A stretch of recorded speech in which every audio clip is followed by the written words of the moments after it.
remember that an accident and an incident can both be classified as an occurrence or situation that you didn't want to have happen. Okay. The only difference between the two is that an accident has a consequence or a result, whereas an incident has a possible consequence or an almost result. Okay?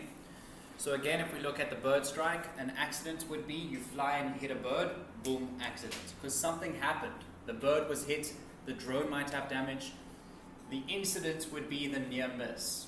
Okay, you fly and the bird just passes you. That is a near miss bird strike. It's an incident because you don't want that to happen. Why? Because it has potential for an accident. Okay.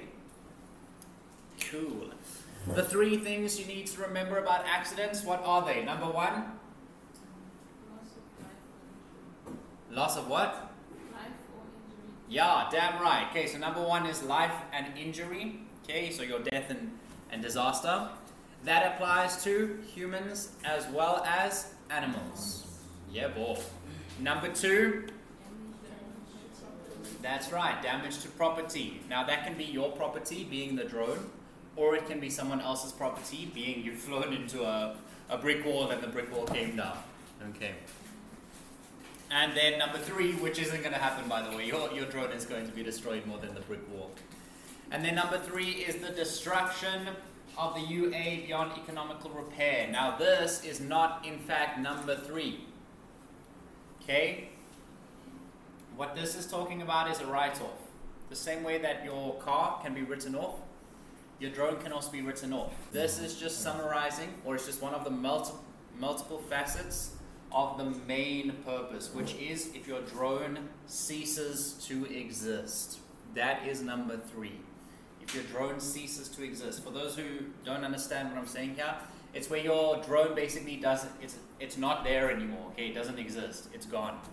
And how does that work? Number one, you fly it into the water, it goes to the bottom of the ocean. You're not going to go and pay 100,000 to get a rescue team to save a 20,000 rand drone, okay?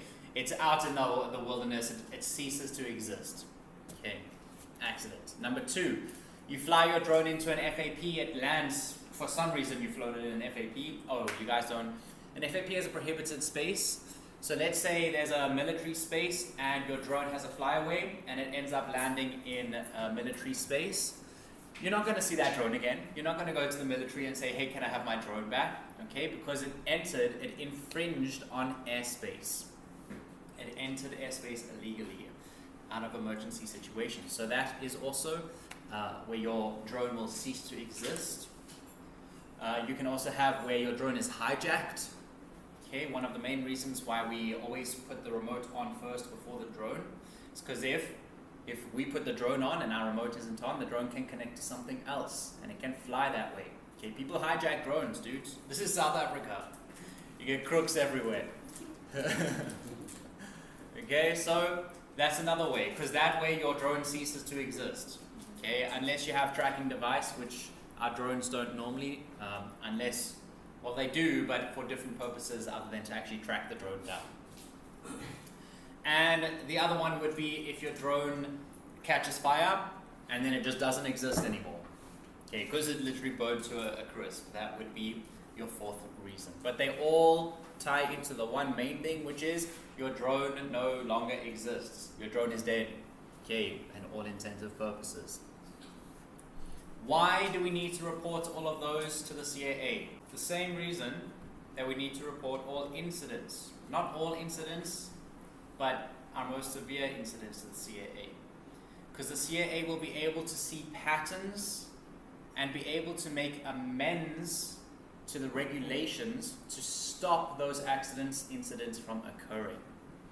For example, if the SACAA discovers that there have been 10 accidents reported in this one location over the past 2 months, it knows that there's something there that they need to investigate because there's cause for accidents in that area. Okay, for drones, the most likely one is there's a lot of signal, so our drones cut out and then they just fly on their own missions. That's usually what happens.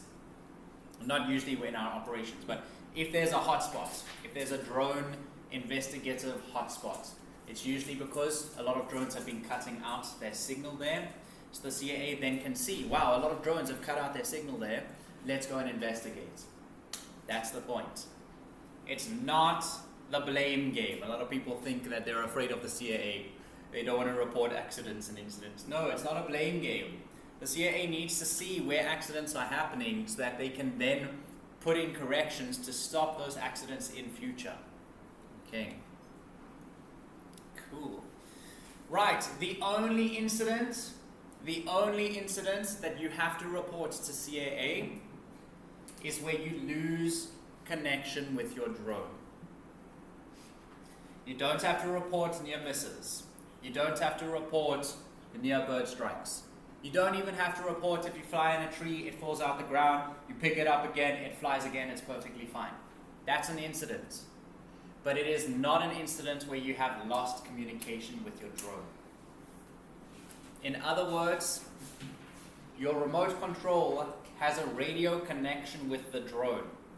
And if you find that you're pressing buttons on your remote control, but your drone is not responding, then that is an incident because you have lost contact with your drone. And that incident, even if nothing happens as a result, it needs to be reported to the CAA. Why is it the only incident that needs to be reported to the CAA? If you lose radio communication with your drone, let's turn it into manned aviation. What is the equivalent of losing your radio to your drone in manned aviation? It's the pilot. If you have a whole big cockpit, but you don't have anyone actually flying or able to fly the aircraft, then the aircraft is not going to fly properly. You guys are going to plummet to the ground. Okay? The whole point of us having a radio connection is that we as the pilots can control our drone. If we can't, if we're pressing stuff and nothing's happening, then it might as well be like there is no pilot. Okay? So that is why that incident needs to be reported. Because what if an aircraft does come now and you have no control over your drone? What are you guys going to do? Make a call. There you go.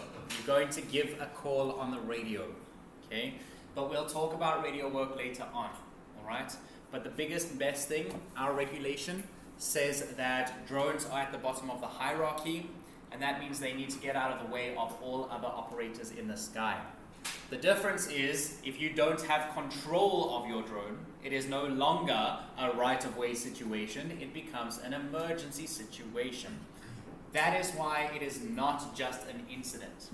It is the only incident that you have to report to CAA, because it is the only incident that could ultimately breed an accident like that.